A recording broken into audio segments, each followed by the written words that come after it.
Hello నమస్తే అండి, నేను రాజు జియాలజిస్ట్ అండి. వచ్చేసి ఈరోజు మనల్ని బోర్ ప్యాంట్ పెట్టడానికి పిలిచారండి. ఈ యొక్క విలేజ్ వచ్చేసి సూర్యారావుపేట, పెద్దవేగి మండలం, వచ్చేసి జిల్లా వచ్చేసి ఏలూరు జిల్లా అండి. ఇక్కడ మెయిన్గా వచ్చేసి నేను చెప్పేది ఏంటంటే అండి, అంటే మనకి కొంతమందికి తెలుసు, కొంతమందికి తెలియదు. బట్ ఇక్కడ రైతులు ఏంటంటే ఇక్కడ చూస్తే మనం స్మార్ట్ వర్క్ చేసిర్రు. ఏంటంటే ఇక్కడ కొబ్బరి చెట్లు ఉన్నాయి. ఈ కొబ్బరి చెట్లు ఇక్కడ మధ్యలో భూమి వేస్ట్ కాకుండా ఈ కొబ్బరి చెట్ల మధ్యలో ఇటువంటి కోకో చెట్లు వేయడం జరిగింది. ఈ కోకో చెట్లు ఏందయ్యా వీటి ప్రాముఖ్యత అంటే, మనకు వచ్చేసి ఈ కోకో చెట్లు మనం తినే చాక్లెట్లలో క్యాడ్బరీ కానీ, చాకోబార్ కానీ, ఏ చాక్లెట్కైనా కంపల్సరీ ఈ కాయలు వాడతారండి.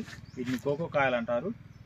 నేను వచ్చేసి ఇక్కడ దీన్ని మీకు ఎక్స్ప్లెయిన్ చేయడం కోసం వీడియో తీయడం జరిగింది. ఎందుకంటే అది తెలియదు కదా అందరికి, చాక్లెట్లు ఎలా తయారవుతాయో ఏందో మనకి కాయలు అనేది తెలియదు. కాబట్టి మీకోసం ఇటువంటి వీడియోని నేను చూపించడం జరుగుతుందండి. ఓకే, థ్యాంక్ యూ అండి.